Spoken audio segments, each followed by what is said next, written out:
আসসালামু আলাইকুম। আমন্ত্রণ জানাচ্ছি জাগো টিভিতে। আপনাদের সাথে আছি আমি মমতাজ শাহিন রুম্পা। শুরুতেই জানিয়ে দিব আপডেটগুলো। হিজবুল্লাহর হামলায় 20 ইসরায়েলি সেনা হতাহত।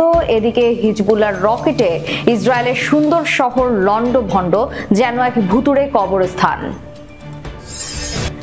ইরানে হামলা চালাতে ব্যাপক প্রস্তুতি নিচ্ছে ইসরায়েল। একাধিক ইসরায়েলি সংবাদ মাধ্যমের প্রতিবেদনে উঠে আসলো গোপন সব তথ্য।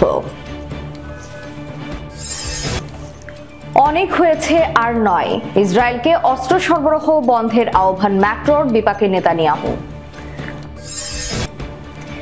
পতনের মুখে মোদির উগ্র হিন্দুত্ববাদ। হরিয়ানা ও জম্মু কাশ্মীরে হাঁটতে যাচ্ছে বিজেপি। সরকার গঠন করতে চলেছে কংগ্রেস। বুথ ফেরত জরিপ ঘিরে চাঞ্চল্য। উত্তাল পাকিস্তান। ইমরান খানের সমর্থকদের সঙ্গে সংঘর্ষে আহত 80 পুলিশ, সেনা মোতায়েন, নিহত 11। ইসরায়েলি গুরুত্বপূর্ণ স্থাপনায় ইরাকি সিরিজ ড্রোন হামলা। শুনছিলেন শিরোনাম, এবারে বিস্তারিত। দক্ষিণ লেবাননের সীমান্তবর্তী একটি গ্রামে সংঘর্ষে ইসরায়েলি এলিট বাহিনীর 20 জনের বেশি সেনা নিহত হয়েছে, এমন দাবি করেছে দেশটির প্রতিরোধ যোদ্ধা দল হিজবুল্লাহ। হিজবুল্লাহ জানিয়েছে, দুই দেশের সীমান্তের পার্শ্ববর্তী এলাকায় ইসরায়েলের যুদ্ধ ট্যাঙ্ক, মার্কাভা ও সেনা জমায়েতকে লক্ষ্য করে ভারী রকেট হামলা চালালে এসব ইসরায়েলি সেনা হতাহতের ঘটনা ঘটে। হিজবুল্লাহ যোদ্ধারা মালিকিয়া পোস্টের কাছে একটি ইসরায়েলি মেরকাভা ট্যাঙ্ক গাইডেড মিসাইল দিয়ে ধ্বংস করে। এর ফলে যুদ্ধযানে থাকা সেনারা নিহত ও আহত হয়। এছাড়া হাইফার উপকণ্ঠ এবং কিরিয়াত শোমোনার কাছে ইসরায়েলি আর্টিলারি অবস্থানে রকেট হামলা হয়েছে বলে দাবি করেছে সংগঠনটি। হিজবুল্লাহ আরো জানিয়েছে, ইসরায়েলের বিভিন্ন অবস্থান লক্ষ্য করে ভারী ক্ষেপণাস্ত্র ও রকেট হামলা হয়েছে। এর মধ্যে দখলকৃত কাফর সুবা পাহাড়ে রুসেয়াত আল আলম এবং কারমিয়েল ও সাসার সামরিক বাহিনী রয়েছে। উত্তর ইসরায়েলের আল বাগদাদি পোস্টের কাছে নাফা ঘাঁটি এবং সৈন্যদের সমাবেশেও বোমা বর্ষণ করা হয়েছে। এসব হামলাতেও ব্যাপক সংখ্যক হায়না সেনা নিহত বা আহত হয়েছে। তবে এসব বিষয়ে সন্ধ্যা পর্যন্ত ইসরায়েলের পক্ষ থেকে কোনো আনুষ্ঠানিক মন্তব্য আসেনি। এদিকে একসময় পর্যটকদের অন্যতম পছন্দের স্পট ছিল ইসরায়েলের হাইফা শহর। সেখানে প্রতি বছরই পর্যটকদের দারুণ সমাগম হতো, কিন্তু সম্প্রতি লেবাননের সশস্ত্র গোষ্ঠী হিজবুল্লাহ রকেট হামলার পর এই হাইফা পরিণত হয়েছে এক ভুতুড়ে শহরে। দেখে মনে হবে একটি ভুতুড়ে নগর। সম্প্রতি ভারতীয় সংবাদ মাধ্যম ইন্ডিয়া টুডের এক সাংবাদিক যান হাইফা শহরে। তিনি সেখান থেকে এমনটাই জানিয়েছেন। তিনি বলেন, সুন্দর শহর এখন মরুভূমিতে পরিণত হয়েছে। চারপাশে ধ্বংসস্তূপ, যেন এক ভুতুড়ে কবরস্থান। মানুষ ঘর থেকে বের হতে পারছেন না।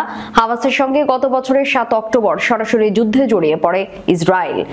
এর 1 বছর এখনো হয়নি। এর মধ্যে লেবাননের সশস্ত্র গোষ্ঠী হিজবুল্লাহর সঙ্গে সংঘাতে জড়ালো তারা। এর জেরে সম্প্রতি ইসরায়েলের রকেট হামলা চালায় হিজবুল্লাহ।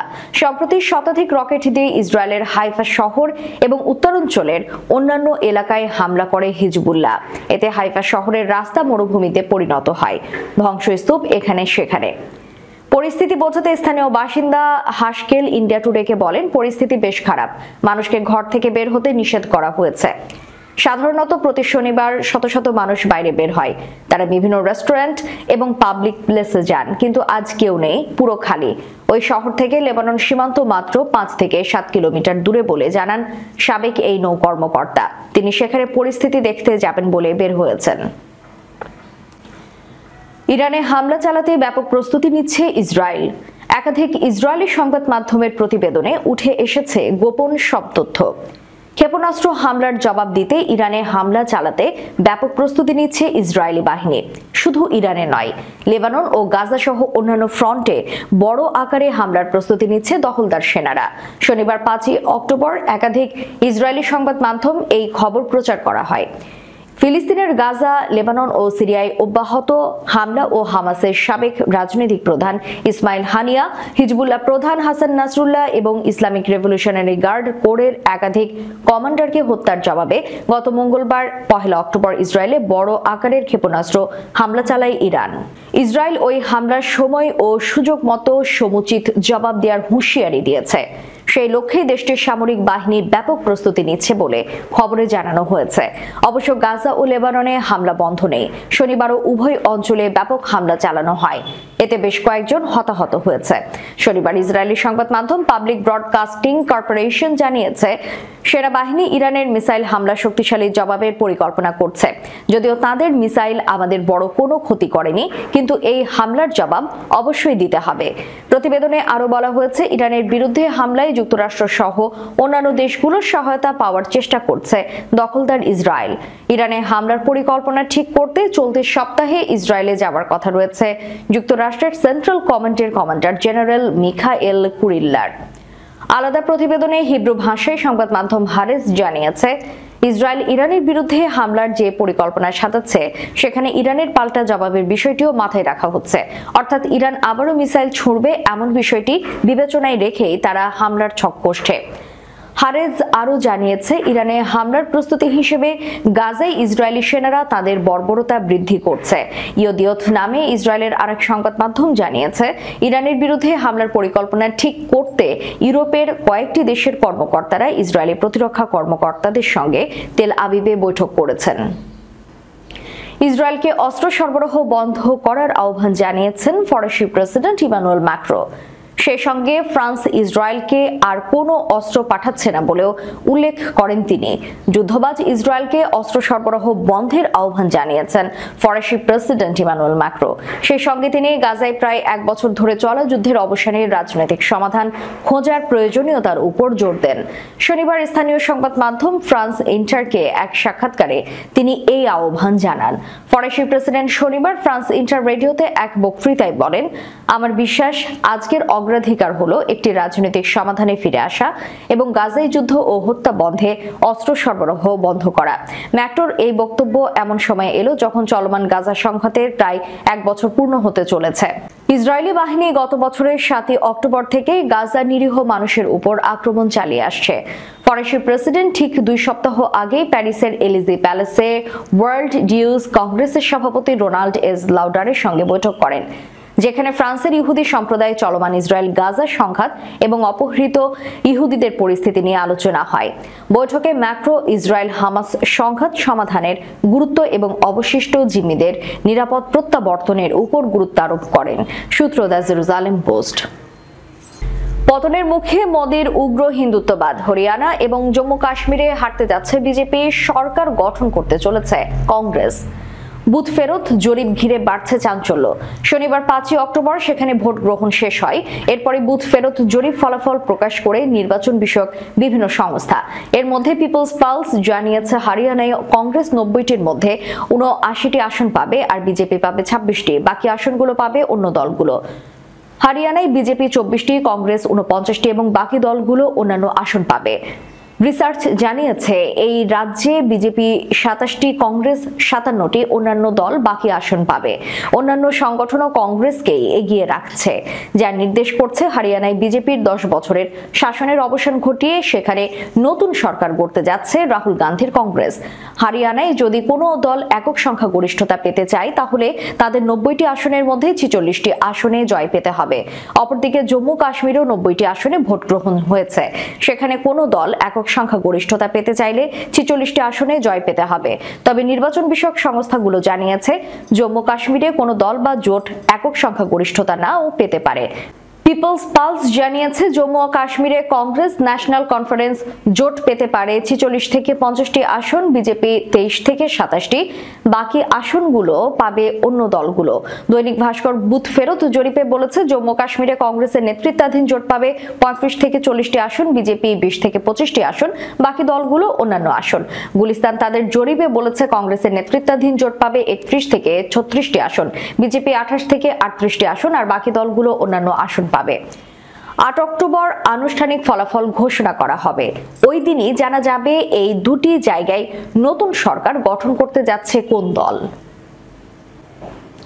পাকিস্তানে ইমরান খানের দল পিটিআই এর সমর্থকদের সঙ্গে পুলিশের ব্যাপক সংঘর্ষের ঘটনা ঘটেছে। ইমরান সমর্থকদের হামলায় 80 জনেরও বেশি পুলিশ সদস্য আহত হয়েছে বলে শনিবার জানিয়েছেন দেশটির স্বরাষ্ট্রমন্ত্রী মাহসিন নাকভি এই তথ্য। পাকিস্তানের সাবেক প্রধানমন্ত্রী ইমরান খানের সমর্থকদের সাথে দেশটির আইনশৃঙ্খলা বাহিনীর ব্যাপক সংঘর্ষ হয়। তারপর থেকেই পাকিস্তানের রাজধানী ইসলামাবাদে সেনাবাহিনী মোতায়েন করা হয়। ক্ষোভ ছড়িয়ে পড়েছে দেশটির প্রদেশ থেকে প্রদেশে। শনিবার পাঞ্জাবের লাহোরেও বিক্ষোভ দেখা দেয়, ফলে সেখানেও সেনা মোতায়েন করতে বাধ্য হয় স্থানীয় প্রশাসন। ইসলামাবাদের পরিস্থিতিও উত্তপ্ত বলে জানিয়েছে স্থানীয় গণমাধ্যম। রাওয়ালপিন্ডিতেও চলছে উত্তেজনা। পরিস্থিতি নিয়ন্ত্রণে মোবাইল ইন্টারনেট বন্ধ রাখছে শাহবাজ শরীফের নেতৃত্বাধীন ফ্যাসিস্ট সরকার। বড় বড় সড়কগুলো কন্টেইনার দিয়ে আটকে রাখা হয়। বিভিন্ন গণমাধ্যম জানায়, ইসলামাবাদের বিভিন্ন জায়গায় ইমরান খানের দল পিটিআইয়ের সমর্থকরা জড়ো হয়েছিলেন। সেখানে জারি থাকা 144 ধারা ভঙ্গ করেন তারা। তাদের লক্ষ্য ছিল ডি চকে বিক্ষোভ করার, কিন্তু পুলিশের বাধায় সেই বিক্ষোভ পণ্ড হয়ে যায়। ওই সময় বিক্ষোভের জন্য জড়ো হওয়ায় পিটিআইয়ের সমর্থকদের সঙ্গে পুলিশের ব্যাপক সংঘর্ষ বাধে। উত্তর পশ্চিমাঞ্চলীয় প্রদেশ খাইবার পাখতুনখাওয়ার মুখ্যমন্ত্রীর নেতৃত্বে ইসলামাবাদের উদ্দেশ্যে ইমরান খানের সমর্থকরা রওনা দেন। এই প্রদেশের ক্ষমতায় রয়েছেন ইমরান খানের দল। ইসলামাবাদের ডিচক এলাকায় পিটিআইয়ের কর্মসূচি ঠেকাতে 144 ধারা জারি করা হয়। এমনকি দেশ জুড়ে ইন্টারনেট পরিষেবা বন্ধ করে দেওয়া হয়। নিষেধাজ্ঞা লঙ্ঘন করে সকাল থেকেই ডিচক এলাকায় ইমরানের সমর্থকরা জড়ো হতে শুরু করেন।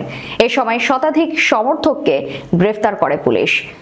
সংবাদ মাধ্যমগুলো বলছে, এদিকে পাকিস্তানের খাইবার পাখতুনখাওয়াতেও সেনাবাহিনীর সাথে সমর্থকদের সংঘর্ষের ঘটনা ঘটেছে। দেশটির গণমাধ্যম জানিয়েছে, সমর্থকদের সাথে নিরাপত্তা বাহিনীর সংঘর্ষে অন্তত 11 জন নিহত হয়েছে। তাদের মধ্যে 6 জন নিরাপত্তা বাহিনীর সদস্য আর অপর 5 জন হলো সমর্থক। খাইবার পাখতুনখাওয়ার নর্থ ওয়াজিরিস্তানের সিমওয়ার এলাকায় ওই সংঘর্ষের ঘটনা ঘটে।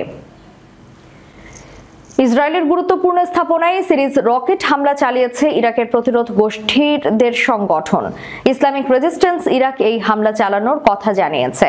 এক বিবৃতিতে ইরাকি প্রতিরোধ গোষ্ঠীর জোটটি জানিয়েছে, তাদের যোদ্ধার ইসরায়েলের 3 গুরুত্বপূর্ণ স্থাপনায় শনিবার সকালের দিকে সিরিজ ড্রোন হামলা চালায়।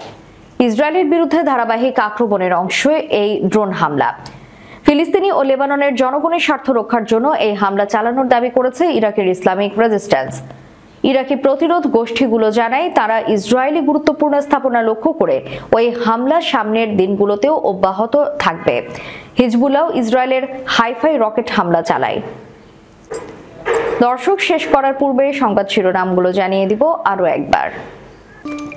হিজবুল্লাহর হামলায় 20 ইসরায়েলি সেনা হতাহত।